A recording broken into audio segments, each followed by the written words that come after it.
Nature of matter, इससे related मुझे आपको ये बताना है कि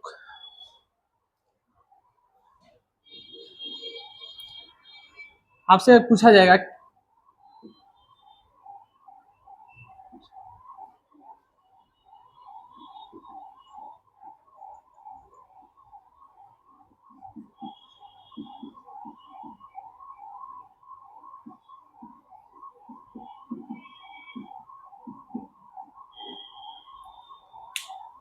कि मैटर का नेचर कैसा है, कंटिन्यूअस है या फिर पार्टिकुलेट। इसका मतलब क्या हुआ, जैसे इसको समझे, मैं पूछूं कि ये बोर्ड, ये भी एक मैटर है, ये पार्टिकल जो भी है इसमें ये कंटिन्यूअस वाले हैं, मतलब ये पूरा बोर्ड कंटिन्यूटी को फॉलो कर रहा है या फिर ये पार्टिकल नेचर को फॉलो कर रहा है, पार्टिकुलेट। जैसे अगर आप कंटेनर में पानी ले लिए पानी, तो पानी कैसा दिखता है, ऐसा पूरा एकदम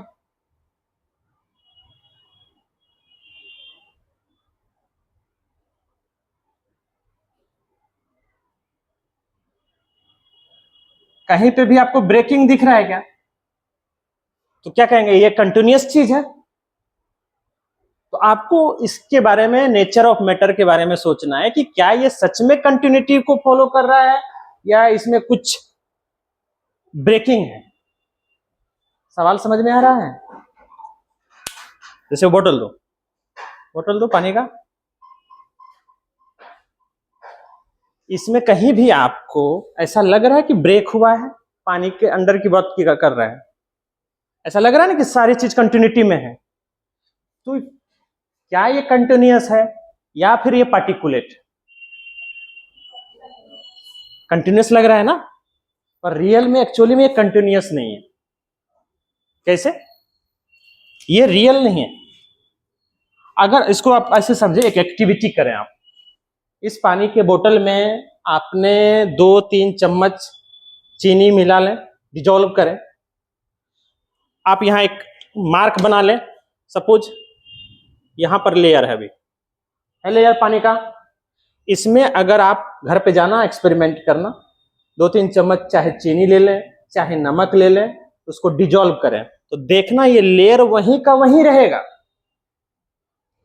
ये लेयर वहीं का वहीं रहेगा, इसके लेवल में कोई राइजिंग नहीं होगा। ऐसा क्यों हुआ है, ये जो आपको रियल में आपको जो ये दिख रहा है ऐसा नहीं है। कैसा है फिर, ये है आपको कुछ ऐसा।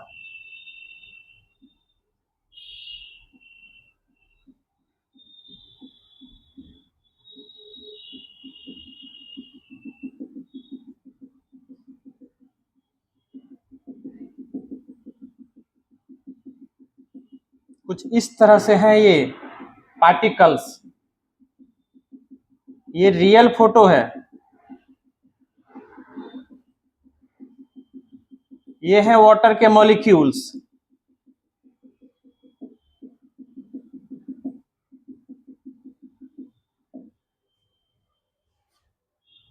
रियल फोटो ये है, आपको दिख रहा है ये कंटिन्यूअस जैसा, पर है नहीं। तो आपने बोला कि सर कि अगर मैंने मार्क कर लिया यहां पे और अगर इसमें मैंने चीनी डाला, अगर ये कंटिन्यूअस रहता तो इसका लेवल अप होता, अगर इसमें जगह कहीं नहीं रहता, कंटिन्यूटी रहता।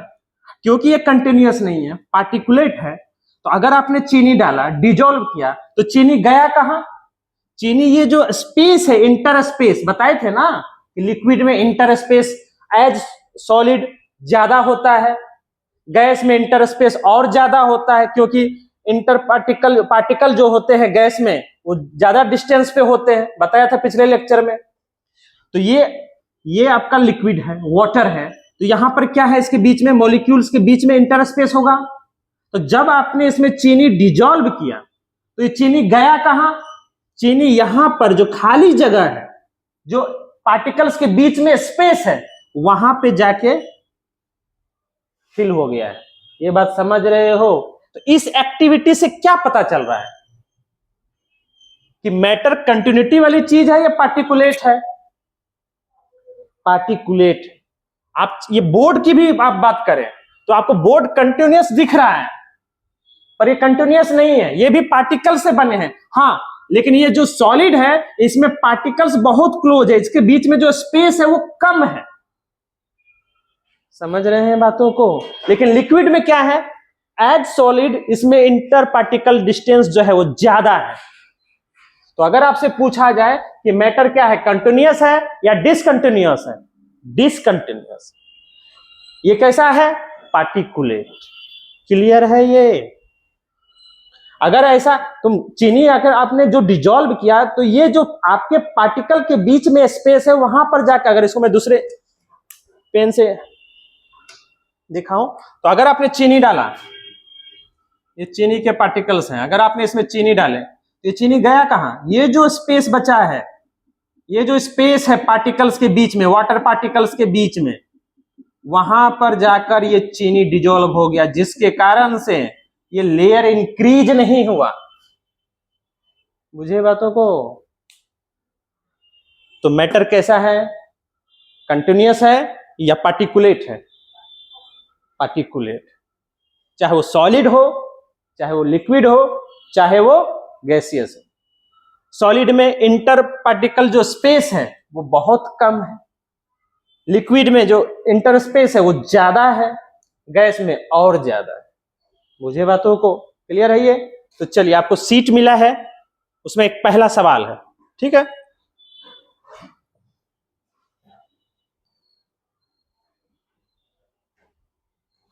तो यहां से हम क्या बताएंगे, मैटर जो है कैसा है, वो कंटिन्यूअस है कि नहीं है? नहीं है, डिसकंटिन्यूअस। कैसा नेचर है उसका, पार्टिकुलेट। कौन से एक्सपेरिमेंट से? आपने जो सॉल्ट मिलाया है वाटर में, ठीक है, तो क्या हुआ, वो अगर कंटिन्यूअस रहता, अगर ये लगातार चीजें होती तो ये इसका लेयर बढ़ता। इसको ऐसे समझो,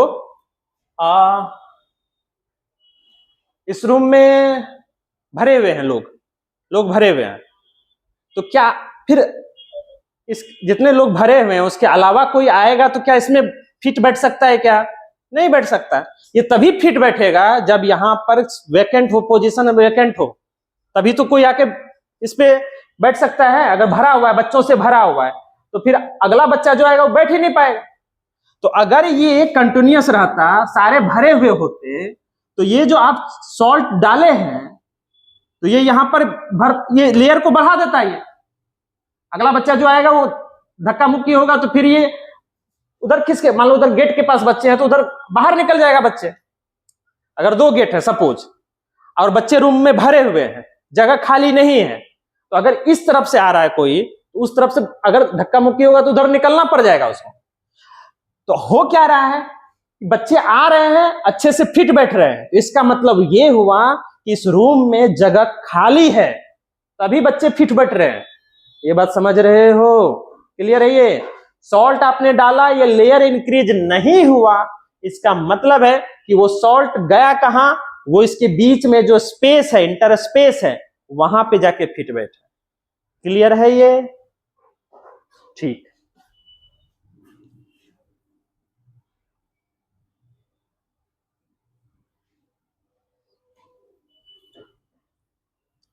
चलिए, अब काइनेटिक एनर्जी से थोड़ा सा और क्लियर कर दूं मैं आपको। देखिए, आपने 2 तरह के एनर्जी सुने होंगे या नहीं सुने होंगे, तो बार बार आपको सुनने को मिलेगा। क्या? एक मिलेगा आपको काइनेटिक एनर्जी,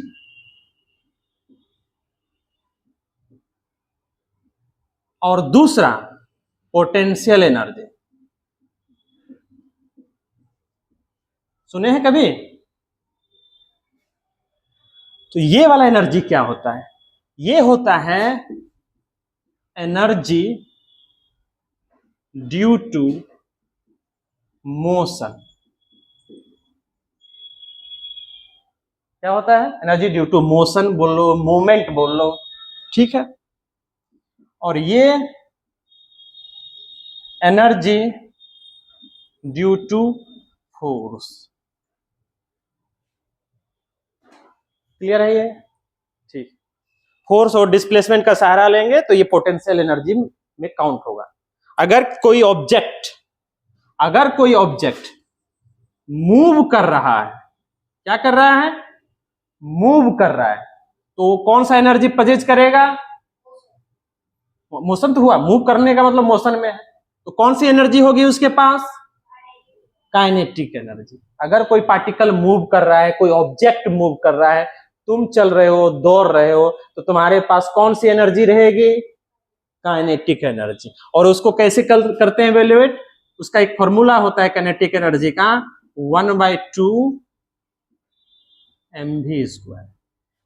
अगर हमको किसी ऑब्जेक्ट का काइनेटिक एनर्जी निकालना है तो देख लेंगे कि उसकी क्या है वेलोसिटी, उसका मास, इस फॉर्मूले से हम मल्टीप्लाई करके क्या निकाल लेंगे?